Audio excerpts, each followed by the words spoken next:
Hi, so I'm going to talk about my experience coming to terms with my chronic illness.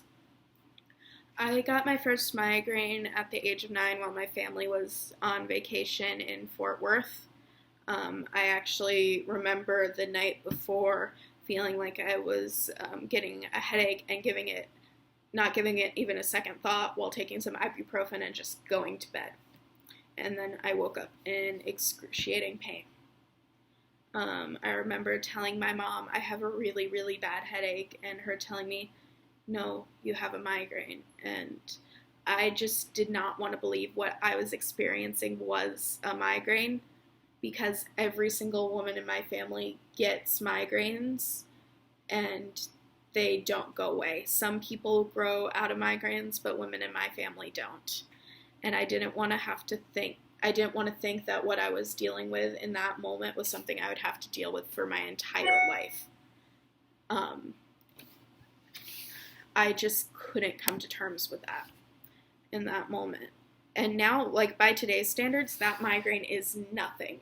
By my standards today, that is nothing. I could do pretty much everything with that type of migraine. I pretty much have a migraine like that right now.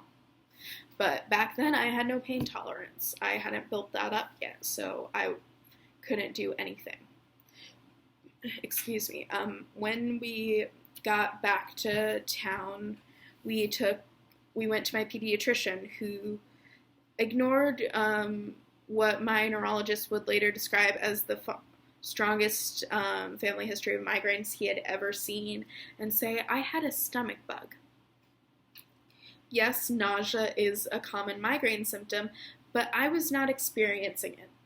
And when my parents and I vehemently explained that to him, he said, oh, you're probably just not noticing it because if you have a stomach bug, you've got to be nauseous. So instead of prescribing me the prescription strength naproxen I would later get at the ER that actually helped me break out of this migraine, he prescribed me azithromycin. A few days after that, we did end up in the emergency room at Driscoll Children's Hospital, where they said, oh my God, your doctor is an idiot, and yes, you do have a migraine. Here, this helps, and I broke out of it.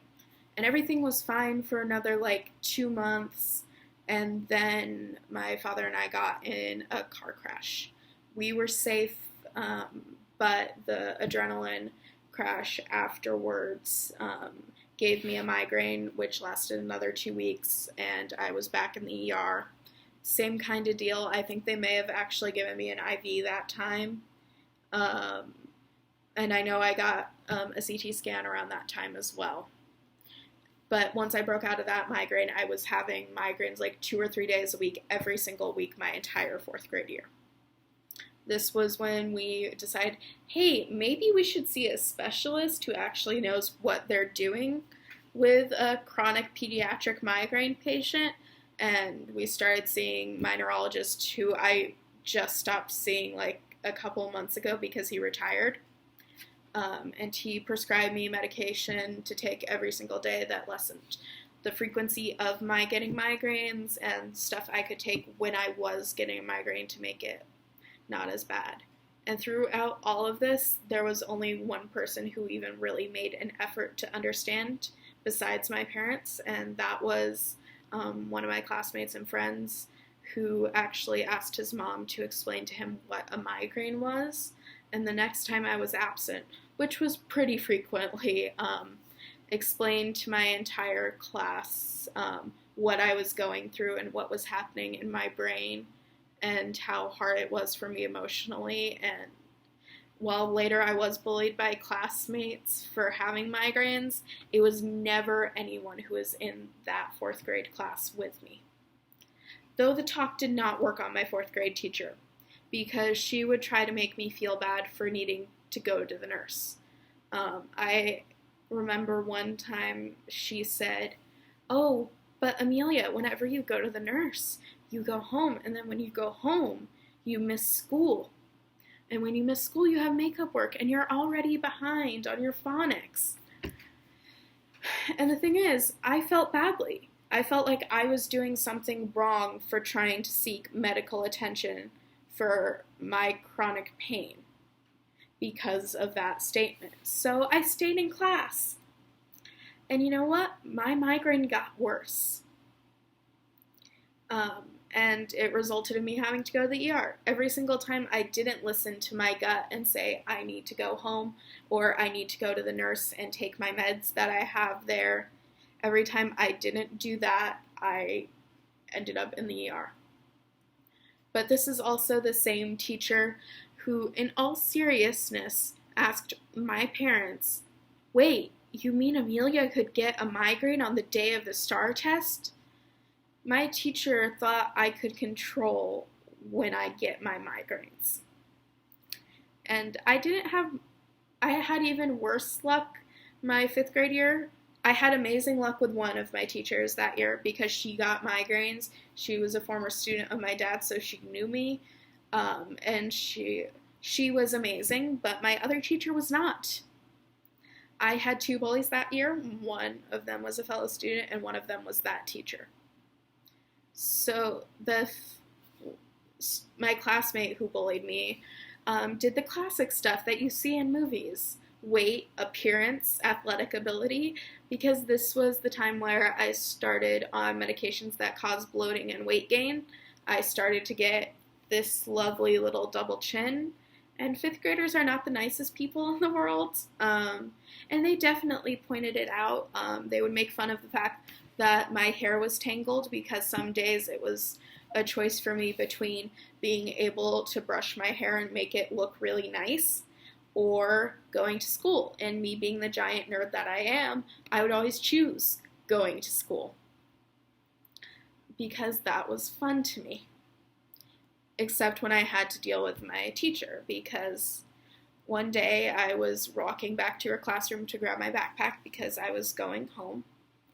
And possibly going to the emergency room. My mom had a call into my neurologist's office to see what we should do.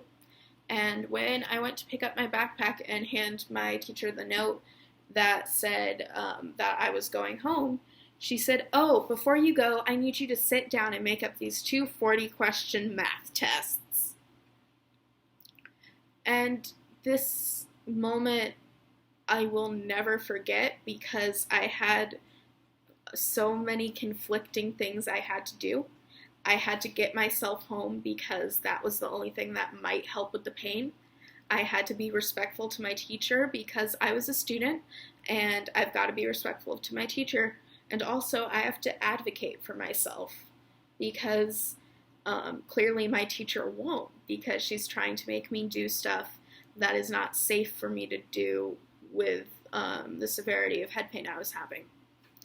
So I had to just lie and tell her my mom was already here and walk out of there as fast as I could. And that was the beginning of me learning that just because I didn't view myself as disabled and needing disability rights didn't mean that I wasn't disabled and needed special accommodations for stuff. Because this same teacher also tried to prevent me from seeing my therapist. Back then, I was much more embarrassed by the fact that I go to therapy. Now I'm very open about it because I would not be as emotionally healthy or where I am today without therapy. But back then, not so much. So the fact that my teacher, when they called me to the library over the intercom, because my therapist had an agreement with my school that said that she could see me in the library. That way I wouldn't have to miss as much school traveling back and forth to my therapist's office. When I was called out, my teacher said, Amelia, you can't go to therapy today. First of all, that is not your call to make. As my teacher, you are not my parent deciding when I go to my medical appointments. And second of all, you just told an entire class of 5th graders that one of your students is in therapy. And I was very shy about that fact. I was embarrassed. I legitimately walked out the back door because one of my teachers was in my therapist's waiting room once because I was that embarrassed by the fact that I go to therapy. And also the reason she said I couldn't go was because I had been absent so much. And the reason I had been absent so much was because I had been in chronic pain for 4 weeks and I couldn't go to school, and that had a really big emotional impact on me, and I kind of needed to talk about it. I get that it's frustrating as a teacher because you finally have the student in your class and, oh no, she's going to be gone for like 50 minutes, so she won't be as sad as she is. The horror. That's the way I don't get why she thought what she did was acceptable. My therapist, though, is amazing. I love her so much. She has been my therapist since the 4th grade. I still see her to this day. She said, "Oh, so you really want me to go and tell the principal you're disobeying her direct orders? Also, do you maybe want to think about the student, the good of the child, the one person who you should be advocating for? And they shouldn't be having to advocate for themselves? Because yes, I get that she's been absent for 3 weeks, but do you think that might have had an impact on her? Do you think that not seeing her friends might have made her a little sad? And also, do you really want to get in really big trouble with the school district? Because my therapist had pull. She was part of the PTO and very proud of it. But eventually I did see my therapist that day, and it is a big help because 5th and 6th grade were a very dark time for me emotionally. I, a lot of the time, felt like there was no point going on trying to be in school or be in a social environment because, well, my teachers, the people who are supposed to be there for me and help advocate for me and help me learn, even they aren't helping me. I had one good teacher, and I felt like she was the exception and not the norm of what I was experiencing, because it's so much more blatant when someone's being discriminatory towards you. But the words my teachers and my fellow students said to me made me really, really, really sad, and I was extremely isolated because this was before I had a cell phone, so it wasn't like I could text my friends even when I was absent. If I had a good couple hours where I felt like I could actually look at a screen, I couldn't be like, "Hey, I'm in excruciating pain, how about you?" It wasn't an option for me. I didn't get a phone until later in that year when I started doing homebound schooling, which is, if you don't know what that is, that means you're still enrolled and registered with your school, but they send a teacher to your house and you only do like 4 hours of work a week because you aren't well enough to be in school. And I started doing homebound schooling on the same day my grandmother died and the same day I was put in the hospital for the first time. So that was a fun 24 to 48 hours, and even the hospitalization didn't work, I was still in a lot of pain, and I still had to fly up to Massachusetts for my grandmother's funeral. And over the summer, we had more issues with my school. Fun! They tried to revoke my transfer status for requiring extra services. Those extra services were homebound schooling because I was in the hospital and couldn't hold my body up in a classroom, and doing the STAR test at home because I was in the hospital recently and I couldn't move my body. We had to hire a lawyer and sue my school just so I could actually go to my school through 8th grade. And it looked like I would have to do media interviews, and I was 11, maybe 12 when this was happening, and I felt like it was just being forced on me, like the role of advocacy and having to share my story. But over time, I became very comfortable with it, and I decided to use my pain to help others. And I still I was still like, what's the point? Why is this happening to me? At some points through my journey, but this was like the starting point of me deciding, you know what, let me use this to help other people. Let me make this bigger than myself. Let me actually share what I've gone through so other people don't have to go through it. Over this summer, I also got accepted into the Boston Children's Headache Program. So that basically is a program where you talk to one of the world's leading pediatric neurologists who focuses on migraines, and then you talk to a psychiatrist, and then they talk to each other, and they evaluate your treatment plan. And they make sure that everything you're doing is, your neurologist is doing, actually will work, see if maybe something else would work instead.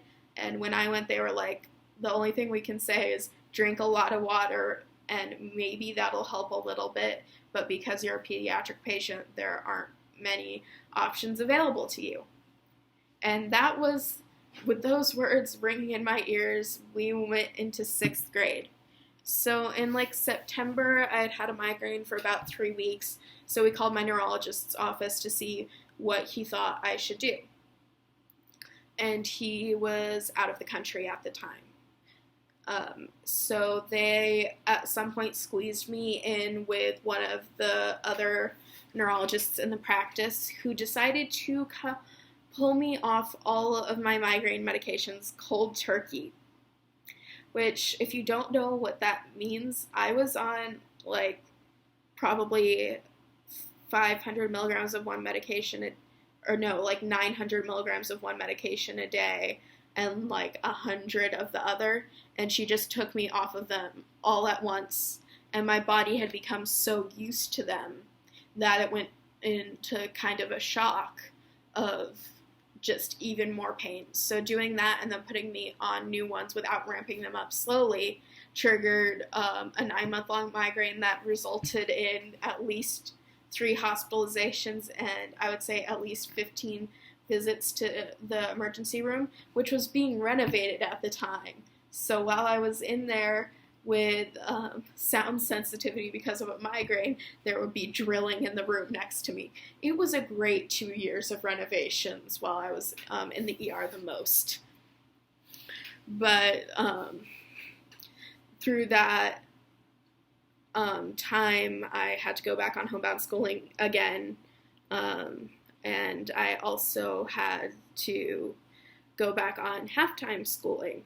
After I was finished with homebound, I would go to like 4 classes a day, and that way I could see some people and get education from a teacher who actually was like a math teacher and not just an English teacher teaching me everything.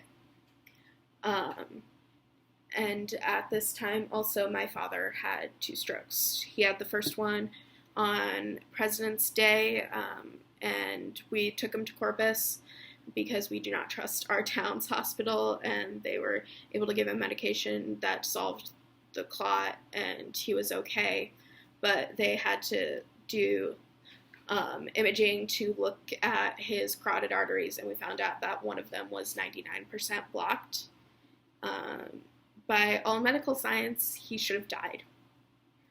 But luckily, for some reason, one of the world's top cardiovascular surgeons practices in Corpus Christi, and we were able to get my dad in with him, and he cleaned out that artery.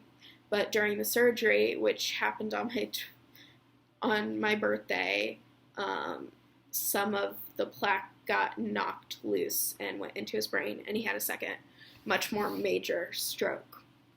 And because of the nature of the medication that treats strokes, you can only have it like once every 3 months. So that meant there was nothing they could do about it. And it looked like he would never talk again. And my parents are both professors. They met in graduate school. So my dad talks for a living. He loves lecturing, but by some miracle, he actually, once he was walking around, he said he felt like he could feel everything clicking in place in his body, and he could start talking again, which was a miracle in itself. Luckily, my 7th and 8th grade years, while not great, were much better. I maybe went to the ER for migraines like 5, 7 times max, and the only concerns were other health issues.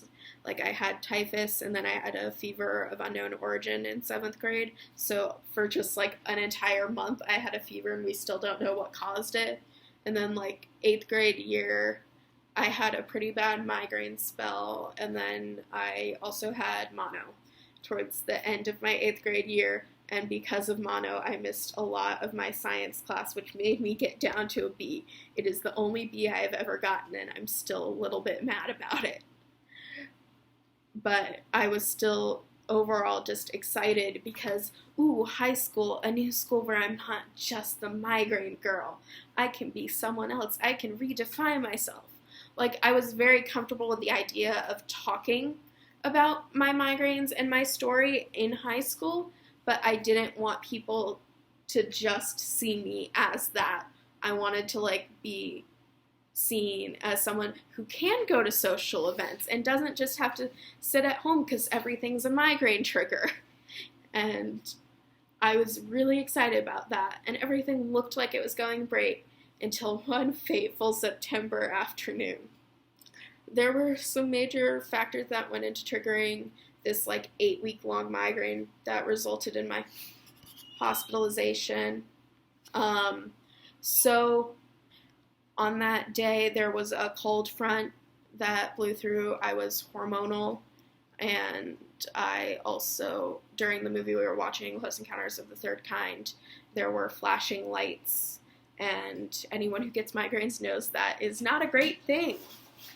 And that triggered that 8-week-long migraine. I was hospitalized. I went to the ER once, maybe twice, and I was put on homebound schooling again. I eventually broke out of it, more or less, but my spring semester still wasn't great. Well, I didn't have to go on homebound schooling again. I was absent.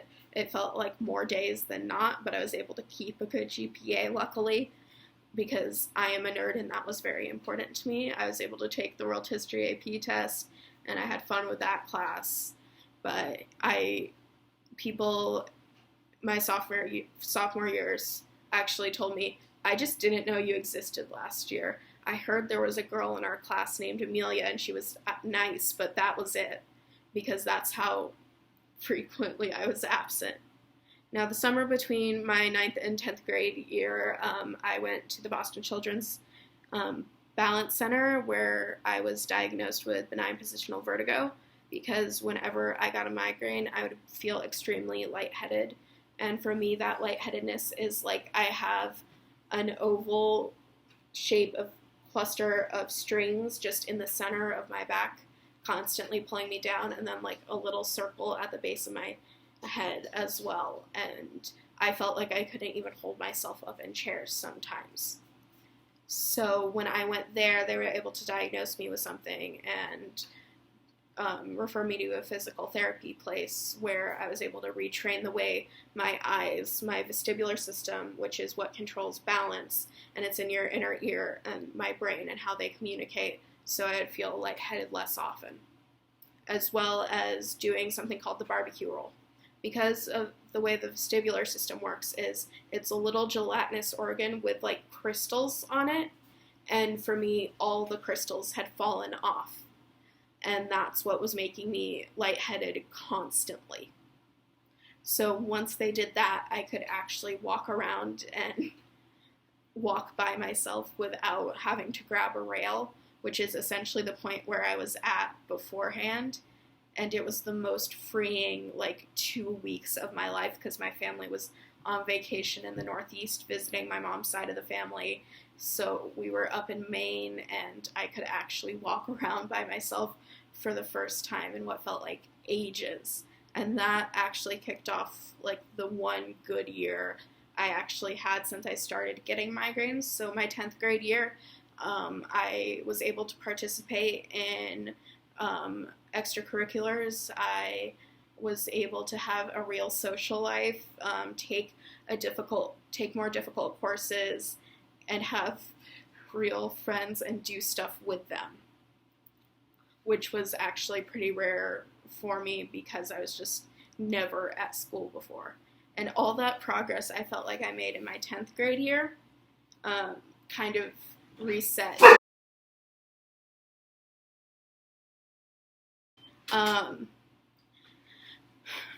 So during my 11th grade year, I started getting migraines again, more frequently at least, to the point where I was absent a lot. I nearly had to go back on homebound schooling, but I was able to make it through. So all that progress of, ooh, I can be in extracurriculars and actually have fun, not anymore. So I eventually got a bit better. My second semester pre-COVID was pretty great, and now I'm just working on this project.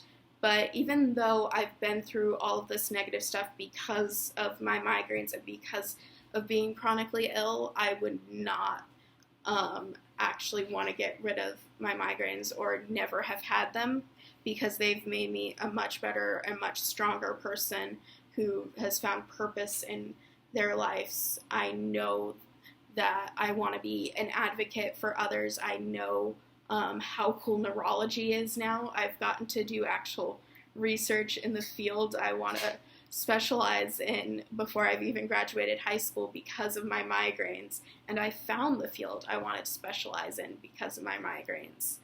And I found purpose through my Girl Scout, or through Girl Scouts of America, through doing massive service projects aimed at helping people like me.